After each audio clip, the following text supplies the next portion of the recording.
Class 11th अर्थशास्त्र का पूरा सॉल्यूशन देंगे। अर्थशास्त्र का अभ्यास प्रश्न पत्र का सॉल्यूशन देने वाले हैं। 2024 का जनवरी में आपकी ये परीक्षा 8 जनवरी से स्टार्ट हो चुकी हैं।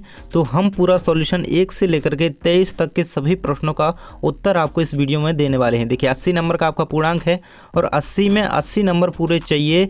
तो जैसे उत्तर मैंने इसमें बताए हैं, जो उत्तर इसमें बताए हैं बिल्कुल सही सभी के उत्तर बताए हैं। और देखिए ये सेट ए का सॉल्यूशन है, सेट बी का बहुत ही जल्द यहाँ पे आने वाला है, तो चैनल को सब्सक्राइब कर लेना है ना।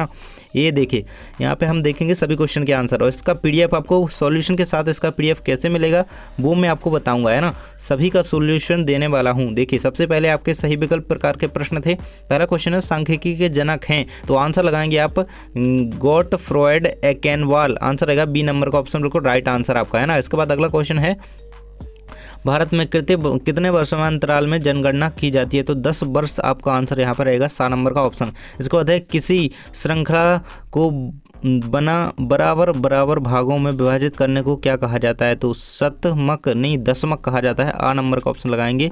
इसका बी रहेगा, इसका सी रहेगा और इसका आ रहेगा, है ना। तो इस प्रकार से इनके आंसर हो जाते हैं। इसके बाद चौथा क्वेश्चन है सूचकांक मापते हैं, तो 12 नंबर का ऑप्शन इसका आंसर राइट हो जाएगा, है ना। तो इस प्रकार से आपके इनके आंसर जो है हो जाते हैं ना, ये हो जाते हैं। इसके बाद है आपका अगला क्वेश्चन भारत में हरित क्रांति किन फसलों में सफल रही है, तो गेहूं व चावल बिल्कुल राइट आंसर इसका जो है हो जाता है बी नंबर का ऑप्शन, है ना।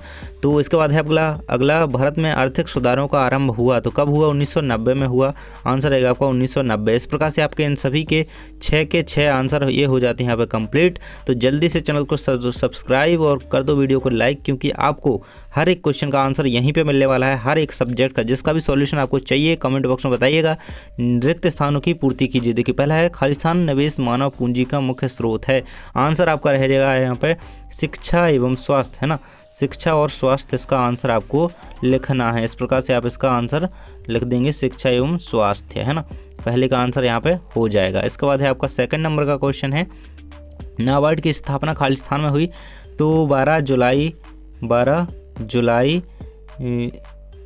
1900, है ना, 1982 में हुई थी। आंसर लिखेंगे 12 जुलाई 1982, है ना। ये हो जाएगा सेकंड का आपका, है ना, इस वाले का नाबार्ड की स्थापना। इसके बाद अगला क्वेश्चन है आपका चीन में खालिस्तान में ग्रेट लीप फॉरवर्ड अभियान शुरू किया गया, कब किया गया, तो 1958। इसका आंसर आपको लिख लेना है यहाँ पे तीसरे नंबर के प्रश्न का, है ना। ग्रेट लीप का जो है फॉरवर्ड अभियान का शुरू किए गए थे 1958 में, है ना। अगला क्वेश्चन है आपका किसी कारखानों में दूसरों के लिए कार्य करने वाला खालिस्तान कहलाता है, तो कौन कहलाता है, स्थानापन्न कहलाता है, स्थानापन्न। इस प्रकार से आपको इसका आंसर जो है लिख देना है। ये रहेगा आपका आंसर इसका चौथे नंबर के क्वेश्चन का। इसके बाद है अगला क्वेश्चन आपका अगला है 5वां रिक्त स्थान है खालिस्तान वे माप हैं जो श्रृंखला को 4 बराबर भागों में विभाजित करते हैं, तो सांख्यिकीय, है ना। तो आपको इसका आंसर कैसे लिखना है, देखिए यहाँ पे लिखेंगे आप इसका आंसर सांख्यिकीय, है ना। इस प्रकार से आप इसका लिखेंगे सांख्यिकीय, है ना। ये लिखा है ना, ये लिखेंगे, है ना। ये रहेगा आपका चौथे का आंसर। इसके बाद 5वें नंबर का प्रश्न है आपका पाँचवें का हमने देखा, ये छठे का है आपका, है ना। सामान्य कीमत स्तर में खालिस्तान में परिवर्तन का संकेत खालिस्तान से प्राप्त होता है, तो कहाँ से, सूचकांक से प्राप्त होता है ना। सूचकांक इसका राइट आंसर आप लिख देंगे सूचकांक। इस प्रकार से आपके रिक्त स्थान हो गए, सही विकल्प हो गए। आप बढ़ते हैं अगले क्वेश्चन की ओर। यहाँ पर सत्य असत्य दिए गए हैं, तो देखिए ये आपके सत्य असत्य 6 नंबर के कुल हैं, तो 6 के 6 देख लेते हैं। पहला आपका क्या हो जाएगा, पहला आपका यहाँ पर सत्य हो जाएगा और इसके बाद दूसरा आपका जो है असत्य हो जाएगा और इसके बाद तीसरा आपका जो है भारत में स्वतंत्रता के पश्चात पहली जनगणना वर्ष 1951 में हुई, तो बिल्कुल सत्य रहेगा। इसके बाद है जब आप वस्तुएं खरीदते हैं तब आप विक्रेता कहलाते हैं, तो ये आप जब आप खरीदते हैं तो विक्रेता नहीं कहलाते, है ना, असत्य रहेगा। वस्तु एवं सेवा कर जुलाई 2019 में लागू हुआ, तो ये आपका जो है असत्य रहेगा 5वां। इसके बाद भारतीय सांख्यिकी संस्थान कोलकाता में स्थित है, सत्य रहेगा। तो इस प्रकार से आपके सत्य हो जाते हैं। पहला, तीसरा और छठवां जो है आपका सत्य रहेगा और बाकी आपके 3 जो है असत्य रहेंगे। इसके बाद है आपके अगले क्वेश्चन में सही जोड़ियाँ जो है, देखिए 7 नंबर की सही जोड़ियाँ हैं आपकी, 7 में 7 नंबर पूरे कंप्लीट करेंगे। देखिए इसका पीडीएफ चाहिए, नीचे डिस्क्रिप्शन में फर्स्ट लिंक पर क्लिक करके आप सीधे वेबसाइट से पीडीएफ डाउनलोड कर सकते हैं विद सॉल्यूशन। तो यहाँ पर रहेगा का और खा, है ना। देखेंगे यहाँ पे विश्व व्यापार संगठन का गठन कब हुआ था, तो यहाँ पे इसका आंसर रहेगा 1995 में, है ना। इसके बाद अगला क्वेश्चन है शिक्षा का अधिकार अधिनियम कब आया, तो वो 2009 में, है ना। इसके बाद है अगला ऑपरेशन फ्लड, तो ये यहाँ पे आपका दुग्ध उत्पादन से इसका जोड़ी मिल जाएगी। इसके बाद है आपको सांसद आदर्श ग्राम योजना, अक्टूबर 2014 में आई थी, है ना। इसके बाद है सारणी का अंग, तो शीर्षक कहलाता है, सारणी के अंग को शीर्षक कहा जाता है। इसके बाद है मानव विकास सूचकांक का घटक, है ना, 6वें नंबर का है और इसका आंसर रहेगा जीवन प्रत्याशा। आप आंसर लगाएंगे इसका, है ना, यहाँ नहीं, ये नहीं, यहाँ पर रहेगा आपका इसका आंसर जीवन प्रत्याशा, है ना। इस प्रकार से आपका ये हो जाता है, ये 6 का हो जाता है ना। और इसके बाद है आपका लास्ट है श्रृंखला में सर्वाधिक आवृत्ति वाला मान जो है तो वो बहुलक कहलाता है ना, जो बारंबार आता है बहुलक कहलाता है। इस प्रकार से आपकी 7 के 7 ये सही जोड़ियाँ जो है कंप्लीट हो जाती हैं और 4 नंबर का प्रश्न कंप्लीट हुआ। बढ़ते हैं 5वें प्रश्न की ओर। यहाँ पे देख सकते हैं सबसे पहले आपका दिया गया है एक शब्द या वाक्य में उत्तर। देखिए पहला क्वेश्चन है धन प्राप्त करने के लिए की जाने वाली क्रियाएँ कहलाती हैं, तो वो आर्थिक क्रियाएँ कहलाती हैं ना। तो उन्हें जिन्हें हम पैसा कमाने के लिए उपयोग करते हैं, जिन क्रियाओं का जो है जिन क्रियाओं को दोहराती हैं वो आर्थिक क्रियाएं आपकी कहलाती हैं। आर्थिक क्रियाएं, इस प्रकार से आपको आंसर लिख देना है इसका, है ना, फर्स्ट वाले का। इसके बाद सेकंड क्वेश्चन देख लेते हैं। आपका सेकंड है शोधकर्ता द्वारा स्वयं संकलित आंकड़े कहलाते हैं, तो वो प्राथमिक स्रोत कहलाते हैं ना, प्राथमिक आंकड़े कहलाते हैं ना। इसका आंसर रहेगा आपका प्राथमिक आंकड़े। इसके बाद अगला क्वेश्चन है आपका दंड आरेख कितने प्रकार के होते हैं, तो 2 प्रकार के होते हैं दंड आरेख, आप आंसर लिख लेंगे। इसके बाद अगला क्वेश्चन है आपका चरम, 4 नंबर का, चरम मदों की उपस्थिति से कौन सा औसत सर्वाधिक प्रभावित होता है, तो अंक गणितीय माध्य, आंसर लिखेंगे इसका 4 का आंसर लिखेंगे अंक गणितीय माध्य, है ना, अंक गणितीय माध्य आप पे लिखते बन ही जाएगा इस प्रकार से, है ना। ये रहेगा आपका 4 नंबर के प्रश्न का उत्तर। इसके बाद 5वें नंबर का प्रश्न है आपका उपभोक्ता कीमत सूचकांक CPI को किस अन्य नाम से भी जाना जाता है, तो कंप्यूटर प्राइस इंडेक्स, है ना, कंप्यूटर इसका फुल रूप हो जाता है CPI का कंप्यूटर प्राइस इंडेक्स, है ना, इंडेक्स। इस प्रकार से आप इसका उत्तर लिख सकते हैं, ये रहेगा 5वें का उत्तर। इसके बाद 6वां नंबर का प्रश्न है आपका ग्रामीण क्षेत्रों में प्रमुखतः इस प्रकार की बेरोजगारी विद्यमान है, तो प्रच्छन्न बेरोजगारी आपको यहाँ पे आंसर लिखना है इसका, प्रच्छन्न बेरोजगारी, है ना, बेरोजगारी यहाँ पे लिखा ही हुआ है, ये रहा, है ना, इसे कंप्लीट कर सकते हैं। इसके बाद 7वें नंबर का है जो अपने उद्यम के स्वामी और संचालक होते हैं उन्हें कहा जाता है, तो उन्हें स्वनियोजित कहा जाता है ना, स्वनियोजित कहा जाता है, ये रहेगा आपका इसका आंसर स्वनियोजित, है ना। इसके बाद बढ़ते हैं अगले क्वेश्चन की ओर, है ना, हो गए ना 7 के 7 कंप्लीट। इसके बाद बढ़ते हैं आपका प्राथमिक आंकड़ा पूछा गया है 6वें नंबर के प्रश्न में, प्राथमिक आंकड़ा को परिभाषित कीजिए। चलिए इसका उत्तर नीचे देख लेते हैं, सभी के उत्तर मैंने यहाँ पर लिख करके रखे हैं। देखिए ये रहेंगे आपके सारे के सारे जो है फर्स्ट से लेकर के फर्स्ट का ये सही विकल्प के उत्तर, ये खाली स्थान के, ये आपके सत्यासत्य के, है ना, ये सारे उत्तर आपके सामने दिए गए हैं। आप इनका स्क्रीनशॉट ले सकते हैं लिखने के लिए, है ना। 80 में 80 पूरे नंबर चाहिए, पूरे आंसर देख लेना। देखिए ये रहे आपका 4 नंबर के प्रश्न के उत्तर, है ना, सही जोड़ी के ये रहे आपके प्रश्न, वो एक शब्द या वाक्य में उत्तर, है ना। इस प्रकार से कंप्लीट हो जाते हैं। इसके बाद 6वें नंबर के प्रश्न का उत्तर प्राथमिक आंकड़े किसे कहते हैं, ये रहेगा आपका पूरा आंसर 6वें का। इसका आंसर आप देख सकते हैं स्क्रीन पर। प्राथमिक आंकड़े वे आंकड़े हैं जो अनुसंधानकर्ता अपने उद्देश्य के लिए अनुसार पहली बार संयोजन करते हैं, आंसर रहेगा 6 का। इसके बाद 7वें नंबर का आंसर नीचे दिया गया है, पहले क्वेश्चन देख लेते हैं। तो 7वें नंबर का प्रश्न दिया गया है चर किसे कहते हैं ना, तो चर किसे कहते हैं पूछा गया है आपसे कि चर जो है किसे कहा जाता है। चलिए इसका आंसर देख लेते हैं नीचे। 7वें नंबर के प्रश्न का आंसर रहेगा आपका चर किसे कहा जाता है। देखिए चर जो है, चर की परिभाषा यहाँ पे लिखी हुई है, ये अर्थशास्त्र के अकॉर्डिंग ही है, यहाँ पे आपकी बुक से ये लिया गया है ना। इसका आंसर रहेगा आपका चर शब्द की उत्पत्ति अंग्रेजी शब्द बेरी से हुई है, जिसका अर्थ अलग होना या परिवर्तित होना है। देखिए इस प्रकार से आपको पूरा लिख देना है, 7वें का उत्तर रहेगा आपका ये, है ना। इसके बाद बढ़ते हैं अगले क्वेश्चन की ओर। यहाँ पे 8वें नंबर का प्रश्न आपका दिया गया है समांतर माध्य की परिभाषा लिखिए, है ना। समांतर माध्य की परिभाषा लिखी या समांतर माध्य की 2 विशेषताएं लिखी। तो समांतर माध्य की 2 विशेषताएं या गुण देख लेते हैं, है ना। तो चलिए इसका आंसर देख लेते हैं 8वें के अथवा वाले प्रश्न का उत्तर, है ना। 8वें के अथवा वाले का देखेंगे हम, यहाँ पे देख सकते हैं आपके सामने स्क्रीन पर दिख रहा होगा 8वें के अथवा वाले का उत्तर, है ना। तो समांतर माध्य की 2 विशेषताएं दिखी गई हैं। इसके परिकलन में प्रत्येक पद को लिया जाता है, इसका बीजगणितीय रीति से परिकलन करना संभव है, इसकी गणना सरल है, यह एक सामान्य व्यक्ति को समझ में सरलता से आ जाता है। तो ये रहेगा आंसर। 2 लिखनी थी आपको, मैंने यहाँ पे 4 बता दिया, आप कोई 3 जरूर से लिख दीजिएगा पेपर के आंसर में, है ना। इसके बाद बढ़ते हैं 9वें नंबर के क्वेश्चन की ओर। यहाँ पे क्वेश्चन क्या दिया गया है 9वें नंबर का आपका, तो देख सकते हैं बहुलक की परिभाषा लिखिए, है ना। बहुलक की परिभाषा पूछी गई, आपको पता होगा जो किसी गणितीय आंकड़े में, है ना, कोई गणितीय आंकड़ा लिखा हुआ है, संख्याएं लिखी हुई हैं, उनमें जो सबसे बार बार आए, अधिक बार आता है, उसे जो है बहुलक कहा जाता है। ये 9वीं नंबर के प्रश्न का उत्तर जो है आपका यहाँ पे कंप्लीट हो जाता है। इसे लिखेंगे 9वीं के उत्तर में, है ना। इसके बाद 10वें नंबर के उत्तर में क्या है आपका, पूछा क्या गया है, सह संबंध किसे कहते हैं, ना। पहले प्रश्न दिखा दूं मैं आपको, आंसर तो साथ में बताते ही जाता हूं। देखिए ये रहेगा आपका प्रश्न, यहाँ पे सह संबंध की परिभाषा लिखिए, यही पूछा गया ना।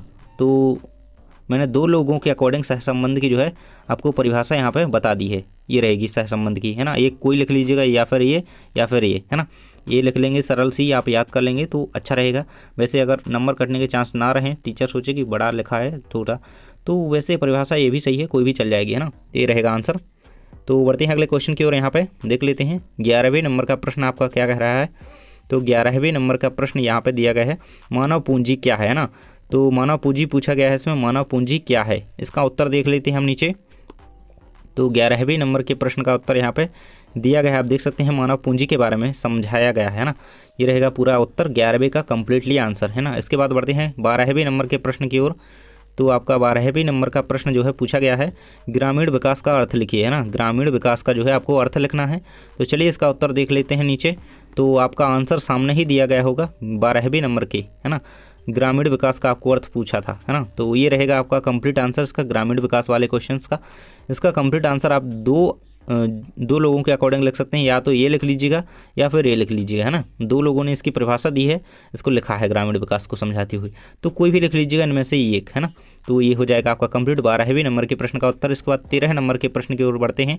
ये रहेगा आपका 13वें नंबर का, नियमित वेतनभोगी कर्मचारी किसे कहा जाता है ना। नियमित वेतनभोगी कर्मचारी किसे कहा जाता है, चलिए इसका उत्तर देख लेते हैं। नीचे ही उत्तर दिया गया है।